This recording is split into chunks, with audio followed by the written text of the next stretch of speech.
Welcome back, everybody. I'm Seth. I'm Taylor. And today on Beard vs. Beard, it's Theater Thursday. That's right, so pull out the popcorn because we're going to be talking about technology versus story. Which is more important? And which is more fun to watch?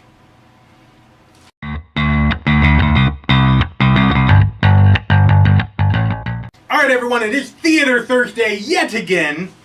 Today we're talking about technology versus story. Personally, I don't know about you, Seth, but I find story to be much more fascinating. However, there must be at least some technology in order to back it up and to enhance the story. I agree.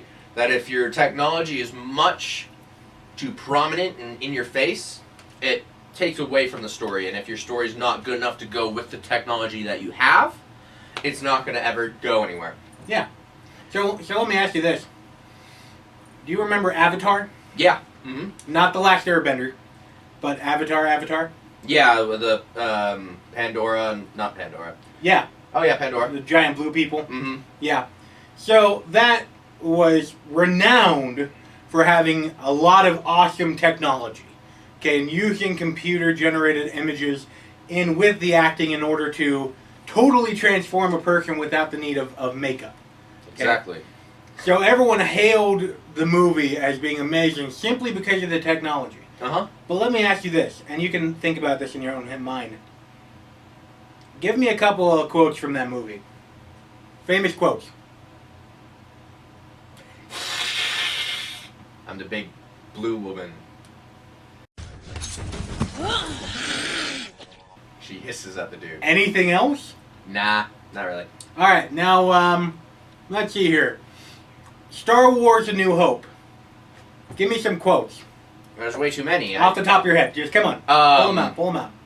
Aren't you a little short to be a stormtrooper? Aren't you a little short for a stormtrooper? Huh? Yep.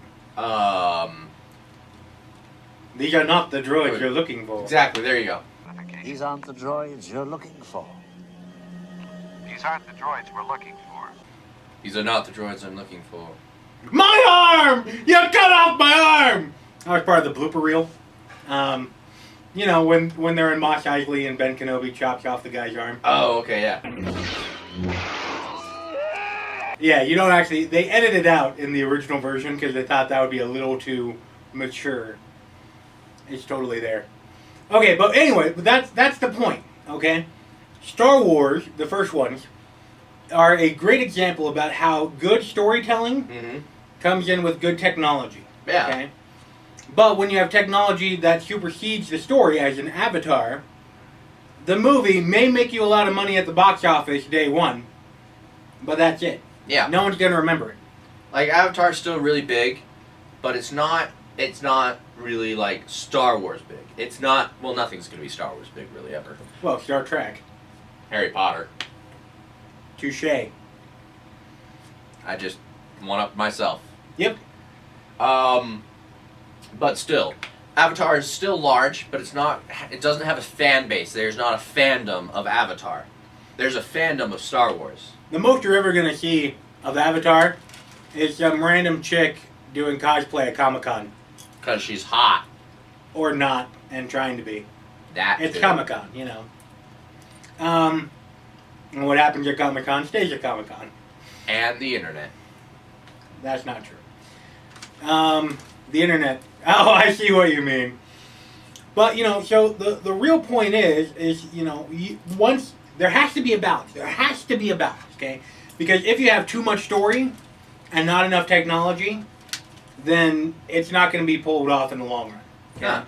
There are a lot of fantastic movies that happened in the 50s and 60s that have some great, excellent storytelling, but the technology wasn't there to make them be remembered for the next 20, 30 years.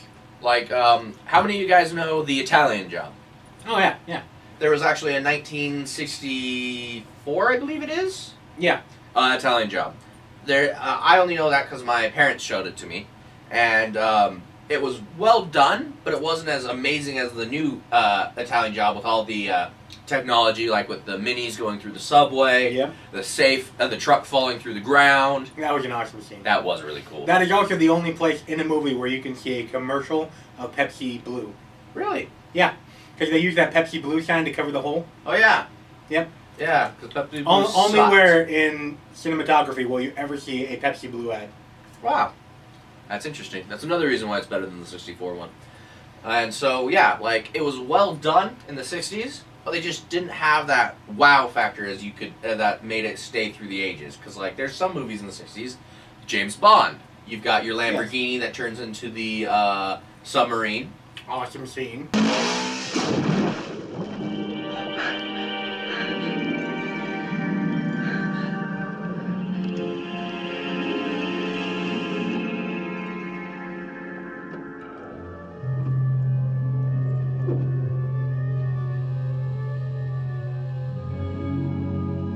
You've got your 1963 DB3. Mm-hmm. And just amazing car. I loved it in Skyfall. I was devastated when they destroyed it. I hope that was a kit car. It wasn't. It wasn't? They destroyed it? Oh, hell. They had another one, though. I don't care. You don't... But here's the question, okay? With the movies that are coming out in December, what is your prediction? Is technology going to win out? Is storytelling going to win out? Or is there going to be a good mixture of both? I hope there's a good mixture of both, but I kind of feel that technology might supersede. Well, that's just the type of level we're at right now. Yeah. You know, storytelling is really taking it downhill. In my opinion, people need to read more books like this one. This is Save the Cat. Okay, this is all about screenwriting and storytelling. There's a million books out there. The only people in Hollywood that read these books, the writers. Mm-hmm. The directors and the production people need to read this stuff as too, because it's all about storytelling. Exactly. Technology is a close second. Yeah.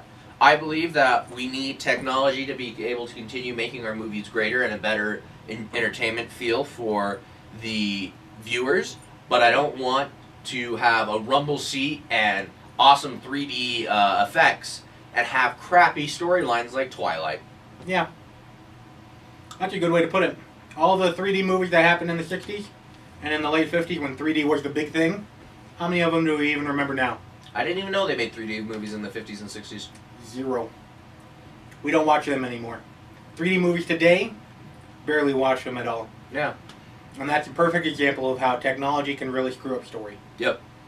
Well, in the comments below and on Facebook, let us know what you think, if it's more important to have technology or story. That brings us to... the random question of the day. All right. Remember, folks, you can always submit your random question of the day in the comments down below or on Facebook.com/Taylor and Seth. All right, our random question today comes from Caitlin from Troy, Illinois. Awesome. She's back, the rhyming girl. And her question is, would you rather wear green for the rest of your life, or would you eat 8 spiders? What kind of spiders? Well, she doesn't specify, so I'm going to go with tarantulas. Tarantulas. Okay, so eat 8 tarantulas or wear green for the rest of my life. Yes. Well, I'd go with the green. Yep. Okay, it has practical application. Mm-hmm. You got a lot of camouflage that is purely green, so you can go hunting or fishing if you like. There's so many different shades of green. Mm-hmm. You can wear darker colors, like on your little diamond pattern there. Argyle. Yes. And it's more acceptable for society. That, and I have tried eating insects and arachnids, and they're just not very good at all. It's really, yeah, don't do it. It's ridiculous. How about you? I'm still hung up on the fact that you ate insects and arachnids. Don't worry about it. Okay. I think I'd wear green as well. Yeah. Because also she doesn't specify how much green you have to wear. True. Very true. So I'd like wear a green sock or green underwear or something. Loopholes. Yeah. That, and you never have to be worried about being pinched on St. Patrick's Day. Exactly. Even though the Irish don't give a crap about St. Patrick's Day, they just drink like it's every other normal day there. Well, that's what I do as well. Well, aren't you kind of Irish? Yeah, like 8 generations ago. Good enough for me. Alright. Now it's time for the beard of the day. Of the day! Today's beard of the day is Drew from Cody, Wyoming. Oh!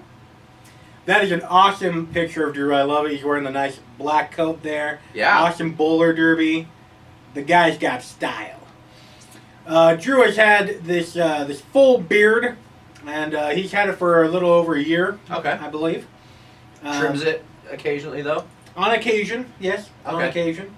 But Drew, I will print out a picture of you, and you will go on our bearded wall of fame.